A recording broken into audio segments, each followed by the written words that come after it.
I'd like to welcome you all to our 12th season of Physical Sciences Breakfast Lectures. Thank you all for being here. Thank you all for going through whatever it took for you to find our new venue.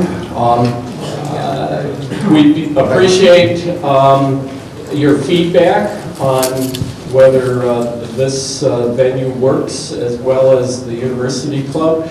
I always liked having this at the University Club because it was right immediately adjacent to the School of Physical Sciences.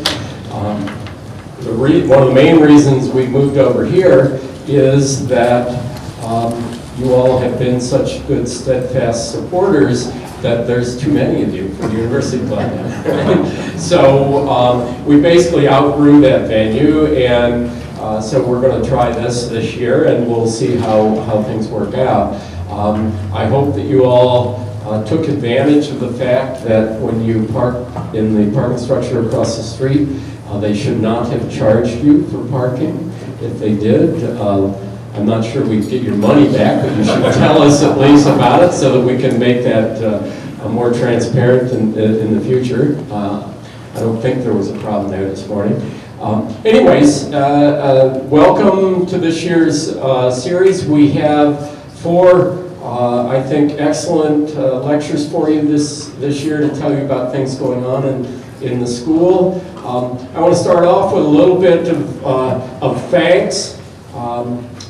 We have a large number of supporters that are listed up here for the breakfast, specifically for the breakfast lecture series. This wouldn't have had this series doesn't happen without external support. We appreciate your support very, very much, and as you can see, it's a popular event, but we really don't have state-supported funds to put it on without your support. So thank you all very much for your continued support.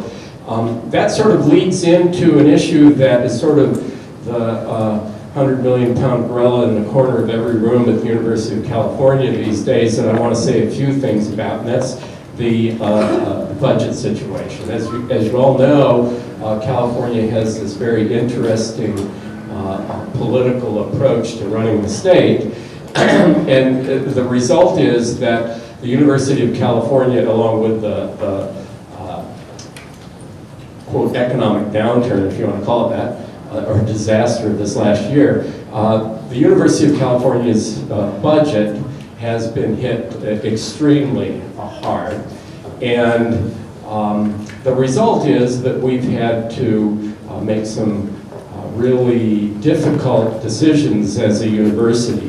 Over the last few days, you probably have seen in the news the fact that the Regents of the University voted to increase the student fees during this next year by a substantial amount. That's a direct result of the fact that the state is not providing the level of support that we have been getting in the past, along with the increased cost of just doing business. Hopefully that will be enough. I should say that the fees for the University of California, even with this increase, as most of you are aware, are still substantially below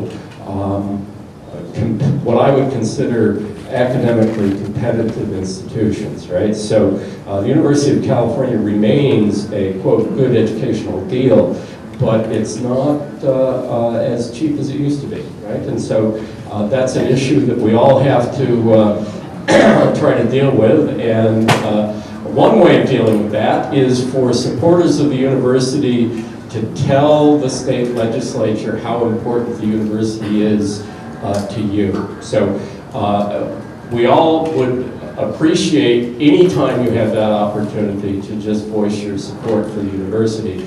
That obviously gives us a lot more leverage to try to explain to the legislature that what's good for the university is good for the state, which we really firmly believe. So with that, let me go on to, I think, more pleasant topics. And that is, during the last year, I want to give you just a little bit of an update on some of the things that have been going on in the school. First of all, well, the state budget situation for the university has sort of taken this really draconian downturn. The federal situation with respect to the understanding of the importance of science has changed dramatically. The result being that federal funding for science has gone up a lot, and we're getting a big component of that. So just to give you some idea, during the 2008 calendar year, the school brought in something close to $40 million of federal funding for research. Okay, so federal grant and contract funding during the 2008 year. Through September of 2009, we've already brought in $50 million. Okay, so the amount of funding for science research and science education that we've been able to bring into the campus has has gone up, by at least 20%, probably more than that by the end of this calendar year. That's always a great thing. One of the things that happens is with the state budget situation, we've actually reduced some of our staffing.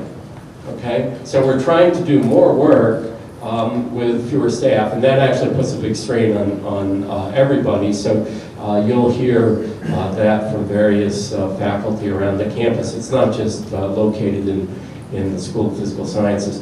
But the federal funding situation is a big plus. Some examples of that are just this last summer, the chemistry department brought in a new grant from the National Science Foundation in the amount of $20 million over 5 years, a big deal. That's to actually do fundamental studies of how chemistry happens on the atomic scale. There's watching reactions, chemical reactions, atom by atom, which we now have the ability to do with really fantastic new developments in the laboratories of Professor R. Abkarian and Wilson Ho and others from the chemistry and physics departments in the school. So this is unique in the United States. It really is a big deal for the campus and the School of Physical Sciences. Other things that are going on, we've talked in the past about in the physics department. The physics department here has always been a major leader in high energy studies worldwide. There's a high energy physics experiment that you've all heard us talk about a little bit, going on internationally in Switzerland at a facility called CERN, which is called the LHC, or the Large Hadron Collider. One of our physics faculty, Andy Langford, who was previously chair of the physics department, is one of the leaders of that new experiment. This is a huge worldwide collaboration. One of the things that's going on during the last year, I mean, what Andy has principal responsibility for is one of the huge detectors that's part of this experiment that detects the results of high energy collisions of particles. Being in charge of that detector, one of the things that Andy has done or has had to do is to put together a collaboration of universities in the United States and around the world to do analysis of all of the data. That requires major computing power, and what we've been successful in doing is getting together with Michael Dell of the Dell Corporation and putting together substantial contributions from the Dell Corporation to this program, and pushing it forward as a sort of a worldwide consortium that is being led by UC Irvine. So we're really very proud of that contribution by Andy Lanker.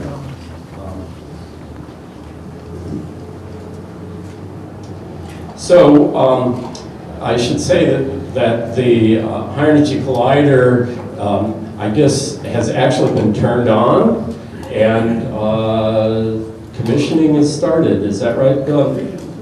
Collisions have actually started, so there actually are initial experiments going on. I was pointing here at Bill Parker, who's chair of our physics department, to make sure I was getting that exactly right. So, with that, I don't want to take any more time. This is going to be an exciting year, both for science and education in the school, and I think our lectures this year will give you a taste of what's going on. We've imported our first speaker from a zip code that's not known to all of you, 90210. Aaron Barth is a local Southern California product, grew up in Beverly Hills, he was never on that show, by the way, but at least he tells me he wasn't. He went to Yale for his undergraduate degree in physics. He then spent some time at the University of Chicago, received a master's degree in physics at the University of Chicago. He then went to Berkeley and received his PhD in astronomy or astrophysics from UC Berkeley. He then spent some time at the Harvard-Smithsonian Observatory in Cambridge, Massachusetts as a postdoctoral fellow, and then went to Caltech as a Hubbard Fellow at Caltech before joining the faculty here in the physics department, the Department of Physics and Astronomy. Aaron is what is often referred to as an observational astronomer. So he's actually one of these people that actually looks at things in the sky using the array of really fantastic modern telescopes that the astronomy community has available to it. Among them is the Keck facility on the top of Big Island at Hawaii. In addition, Irvine is part of a consortium that is trying to build the next big telescope, which is the 10-meter telescope. If you picked up, before you rushed out of the house this morning to come here today, if you picked up the LA Times, there was actually a big article in there about major new telescopes, and one of the ones that was highlighted there was the 10-meter telescope. So Aaron's going to tell us what his expertise or major interest is in giant black holes, and which I don't know anything about, and so I'm going to stop talking and turn things over to Aaron. Aaron?